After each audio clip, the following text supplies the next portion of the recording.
새벽 예배 시작하도록 하겠습니다. 새벽 예배가 아니라 이른 아침 예배가 되네요. 사도신경으로 신앙 고백하겠습니다. 전능하사 천지를 만드신 하나님 아버지를 내가 믿사오며 그의 아들 우리 주 예수 그리스도를 믿사오니 이는 성령으로 잉태하사 동정녀 마리아에게 나시고 본디오 빌라도에게 고난을 받으사 십자가에 못 박혀 죽으시고 장사한 뒤 사흘 만에 죽은 자 가운데에서 다시 살아나시며 하늘에 오르사 전능하신 하나님 우편에 앉아 계시다가 저리로서 산자와 죽은 자를 심판하러 오시리라. 성령을 믿사오며 거룩한 공회와 성도가 소리교통하는 것과 죄를 사하여 주시는 것과 몸이 다시 사는 것과 영원히 사는 것을 믿사옵나이다. 아멘. 아침에 주의 인자하심을 나타내시며 찬양드리겠습니다.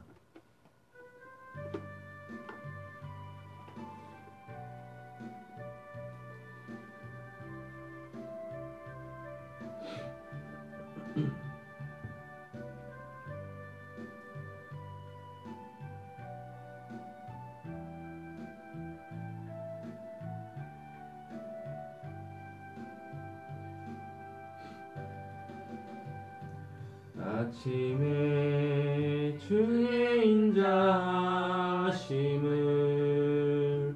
나타내시며 밤마다 주의 성실하심을 베풀미 좋으나이다. 아침에 주의 인자하심을 나타내시며 밤마다 주의 성실하심을 베풀미 좋으나이다. 여호와께 감사하며 주의 이름을 찬양. 여호와께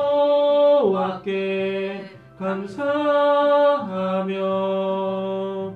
주의 이름을 찬양. 여호와여 주의 행사가 어찌 그리 크신지요. 주의 생각이 심히 기쁘시나이다. 아침에 주의 인자하심을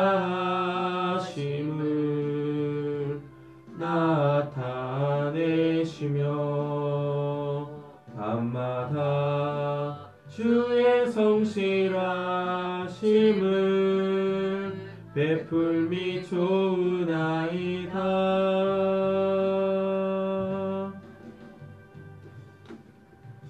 네.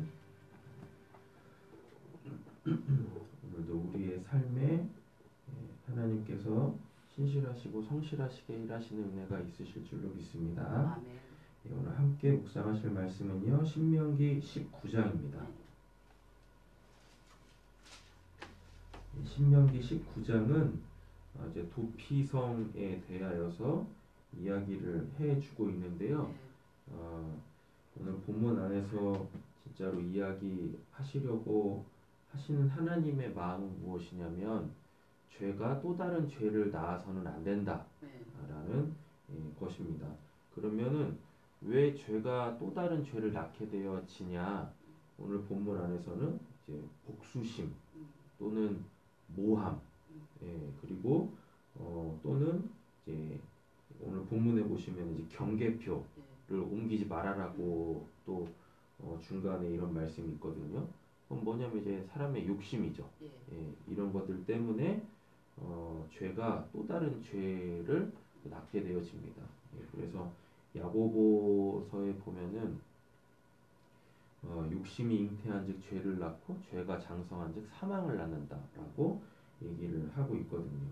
그래서 우리는 끊임없이 우리 안에 어떠한 작은 일에도 그걸 견디지 못하여 가지고 이렇게 뭐 미움으로부터 시작되어져서 복수심에 복수심으로 막 키워가고 반드시 너에게 이렇게 갚아주리라 이러한 것들이 생기지 않도록 늘 우리의 마음에 하나님의 그 사랑을 이렇게 충만하게 채워가야 할 줄로 믿습니다. 그리고 마지막 부분에는 이제 동해보복법이 나오거든요. 뭐 눈에는 눈, 이에는 이, 뭐 생명은 생명으로 그러라고 하는데 이것은 피해자법이 아니에요.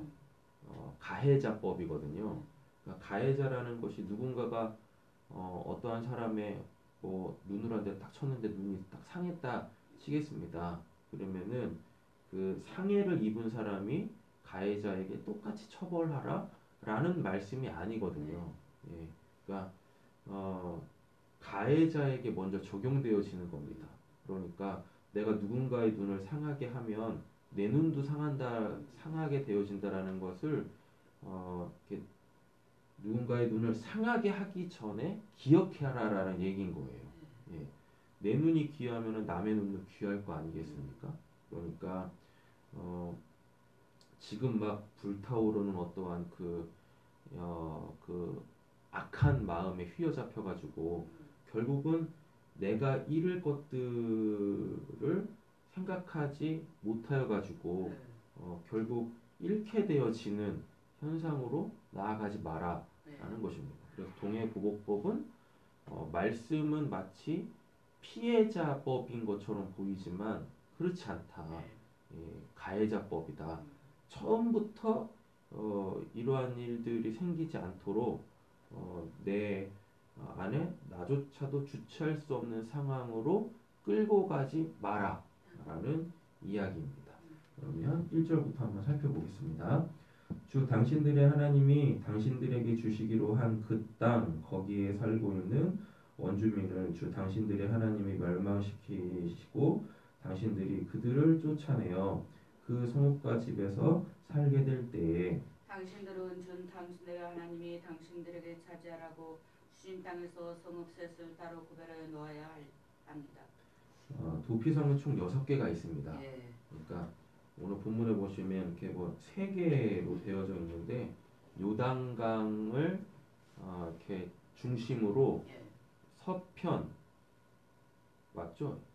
동편, 서편. 그래서 서편에 3개, 동편에 3개 해가지고 소위 말하는 이제 부지 중에 고의로 사람을 죽인 게 아니라 그러니까 부지 중에 사람의 생명을 그 이제 해한 사람들의 그 생명을 지켜주기 위하여서 이런 이제 도피성 제도를 일으킨 거거든요. 그래서 도피성은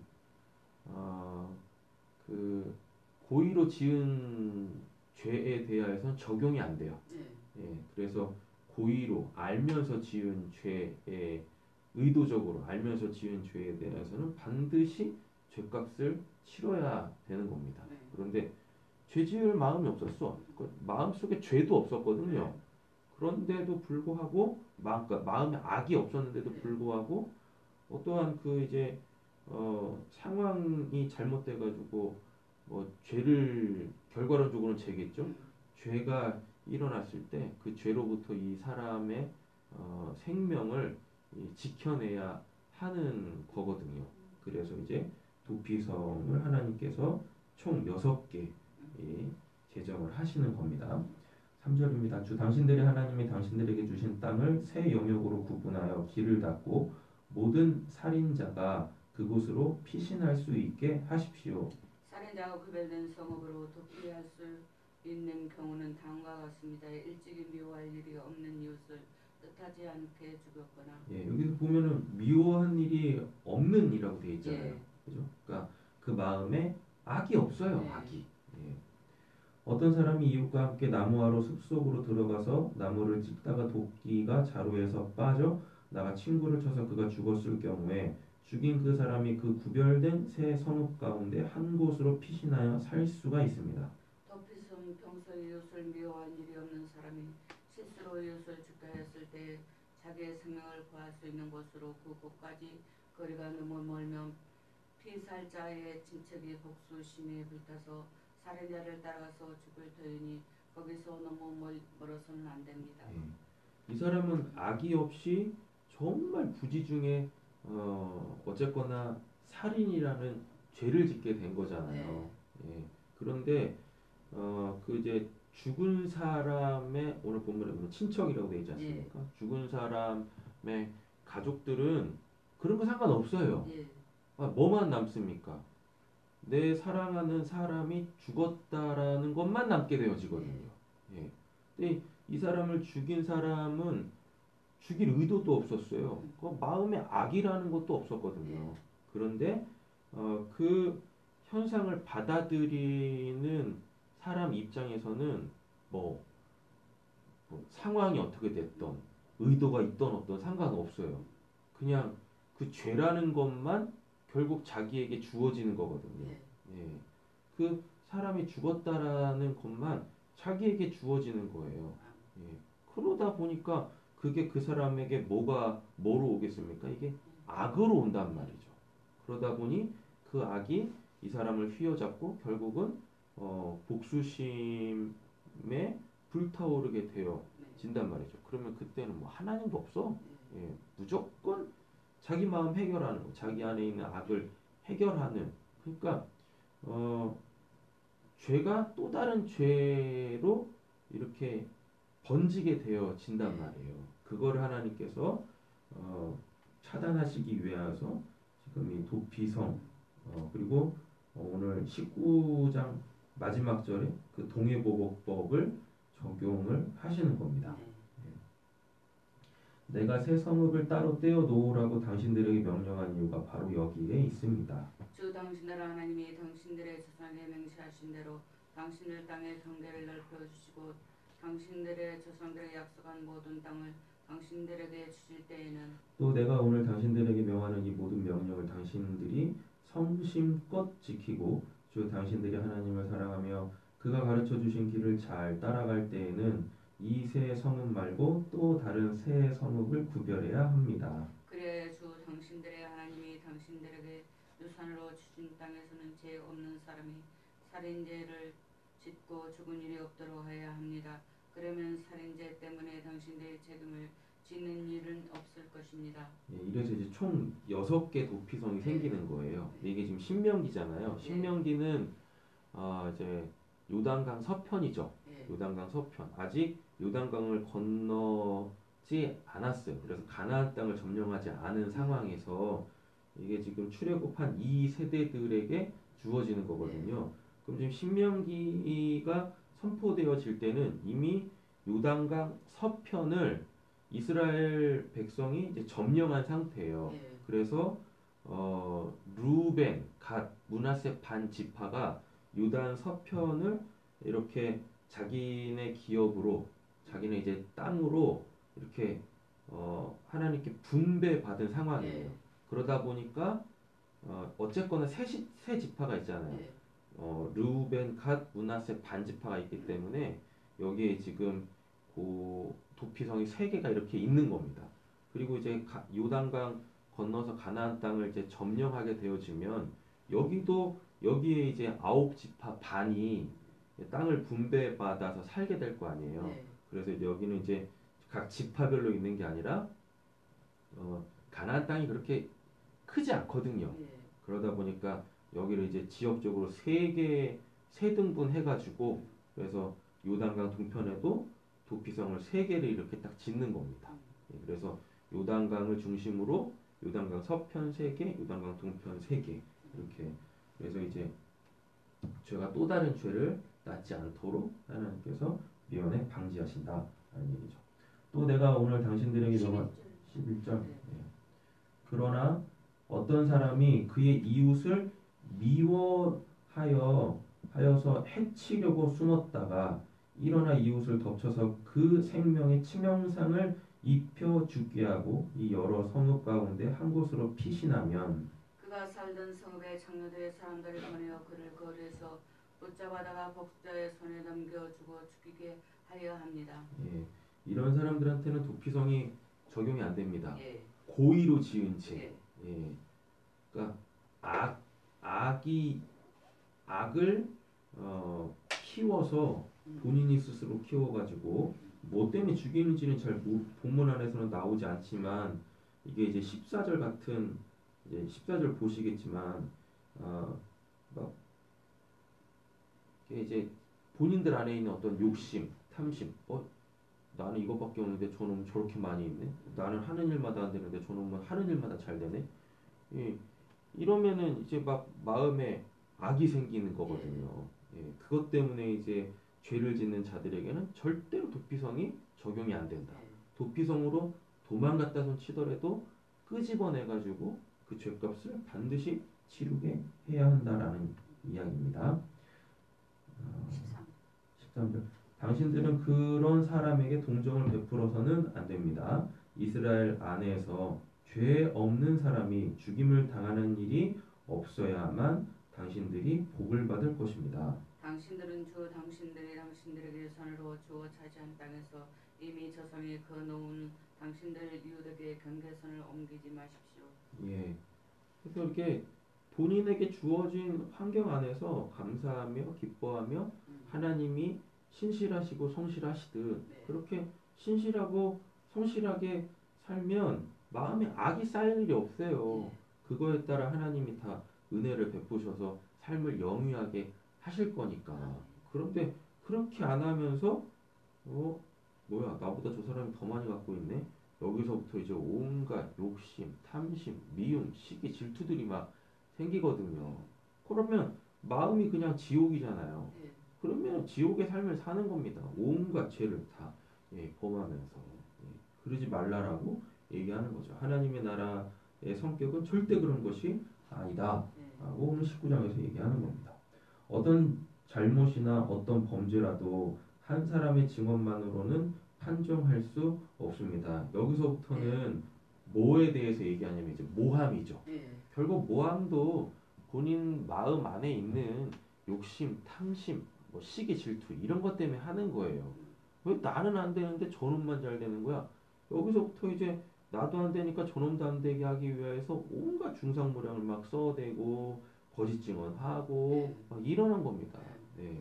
그래서 그거 하지 마라 라고 얘기하는 거죠. 한 사람의 두세 사람의 증언이 있어야만 그 일을 확정할 수 있습니다. 남에게 죄를 뒤집어 씌우려는 나쁜 증인이 나타나면 예수님도 이것 때문에 이제 십자가에 결국은 못 박혀 죽으시죠. 그거 그냥 대제사장들, 제사장들 그리고 뭐 서기관들, 바리새인들 예수님 못마땅했거든요. 예수님 죄 지은 게 없으니까 어떻게 해서든지 죄를 만들어야 돼요. 그러니까 뭐 거짓 증언 막 세우고 그러다 보니까 거짓 증언이니까 서로 막 충돌이 일어나잖아요. 이 사람은 이렇게 하고 저 사람은 저렇게 하고. 그러면은 시시비비를 충분히 가릴 만도 한데 뭐 필요가 없어. 애초에 뭐 예수님 잡아 죽이려고 하니까. 죄가 이렇게 무섭습니다. 악이 그렇게 무섭고 없는 죄도 만들어내고. 소송을 하는 양쪽은 주님 앞에 나와 그 당시의 제사장들과 재판관 앞에 서서 재판을 받아야 합니다. 재판관들은 자세히 조사한 뒤에 그를 증언이 이웃에게 거짓 증언을 한 것이 판명되거든 그 증인이 그 이웃을 해치려고 마음먹었던 대로 그 이웃에게 갚아주어야 합니다. 그래서 당신들 가운데서 그런 악의 뿌리를 뽑아야 합니다. 그러면 남은 사람들이 이 말을 듣고 두려워하여 이러한 악한 일을 하는 사람이 당신들 가운데 다시는 생기지 않을 것입니다. 동해보복법을 이해할 때 가장 중요한 게 20절인 거예요. 다시는 이런 일이 생기지 악한 일을 하는 사람들이 당신들 가운데 다시는 생기지 않게 하라고 하잖아요. 그러면 남은 사람들이 이 말을 듣고 두려워한대지 않습니까?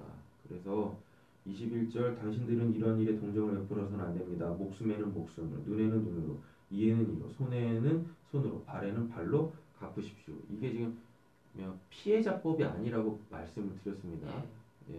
그래서 지금 계속 본문이 부지중에 이렇게 죄 지은 사람의 생명을 지켜주라고 하잖아요. 그 마음속에는 악이 없었으니까. 그런데 21절에 이 동해보복법을 피해자 보호법을 하면은 도피성으로 끄집어 부지 중에 죄 지은 사람, 부지 중에 살인한 사람을 이 동해보호법대로 따지면은 끄집어 내가지고 그도 쳐 죽여야 되거든요. 하나님이 그러지 말라고 했잖아요. 그래서 절대 동해보호법은 피해자법이 아니다. 피해를 입은 사람이 그 피해만큼 값을 지불하라는 말이 아닌 거예요. 어떠한 그 죄가 일어나기 전에 이미 내가 잃을 것들을 생각해 보라라는 얘기입니다. 내 안에서 그냥 막 복수심, 모함, 뭐 시기, 질투, 막 미움, 뭐 욕심, 막 이런 것들이 불일 듯 일어나가지고 내가 이렇게 죄를 지으려고 할 때, 내가 이렇게 죄 지으면은 나도 내가 얻은 만큼, 얻은 것도 아니잖아, 솔직히. 그러나 얻은 만큼 결국은 내가 잃게 되어지는 거구나. 더 잃게 되어지는 거구나. 이거를 기억하라라고 지금 소위 말하는 동해보호법을 주신 겁니다. 그래서 이거는 가해가 일어나기 전에 가해자를 살리기 위한 법이다. 그래서 있어서는 안 될 피해자를 생기지 않게 하기 위한 게 동해보호법이지. 뭐 내가 뭐 잃었다고 해가지고 똑같이 갚아주라 라는 얘기가 결코 아니다 하는 이야기입니다.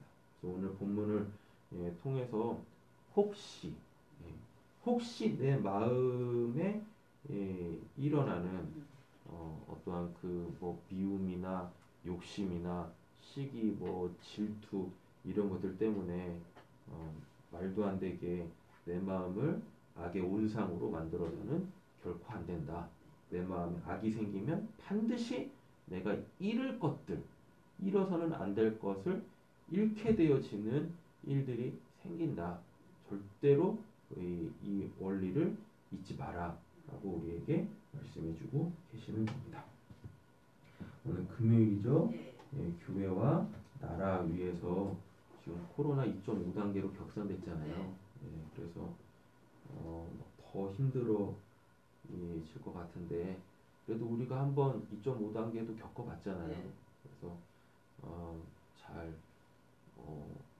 예비하고 또 하면 이번 이 힘든 시기도 잘 이겨내리라고 생각이 되어집니다. 그래서 이런 상황들 때문에 신앙이 움츠러들지 않고 또 사람들의 마음이 다른 사람들에게 대하여 더 다치지 않도록 좀 이런 상황을 기도하고 주님 가르쳐 주신 기도로 마치겠습니다. 사랑의 주 하나님 아버지 감사합니다. 하나님 우리의 마음을 지켜주시고 우리의 삶을 지켜주시기를 원합니다. 누구 하나 잘못한 것 없는데도 불구하고 점점 우리가 살아가는 우리의 삶의 터전들이 이런저런 해악한 것들로 공격받고 있습니다. 점점 사람들의 마음이 지쳐가고 다쳐가고 있지는 않습니까? 하나님 주여 지금 이 잠깐만 어려운 상황들 가운데 하나님께서 은혜를 베푸시옵소서. 또 2.5 단계로 격상되어져서 모든 이 삶이 지금 또 마비가 될 지경에 이르렀습니다. 하나님 이름에도 불구하고 우리가 한 번 더 겪어봤기에 이제는 조금 초연하게 지금 이런 상황들을 잘 대처해 나갈 수 있게 하여 주시옵소서. 하나님은 신실하시고 성실하시기에 지금도 당신의 구원을 기도하고 계시는 줄로 믿습니다. 하나님처럼 이런 상황에 우리가 그렇다고 해서 나태해지지 않게 해주시고 하나님 느슨해지지 않게 해주시옵소서. 잃지 않기 위하여서 하나님을 지켜야 될 것들을 철저하게 지킬 때 서로가 서로를 지켜줄 수 있는 저희들이 되게 해 주시옵소서. 오히려 더 서로를 위하여서 중보하고 기도하고 마음 쏟아부어서 서로 힘들고 어려운 지금 이 시기에 어깨를 내려줄 수 있는 저희들이 되어줄 수 있게 하여 주시옵소서. 나라도 정치적으로 참 어지럽고 문화적으로도 전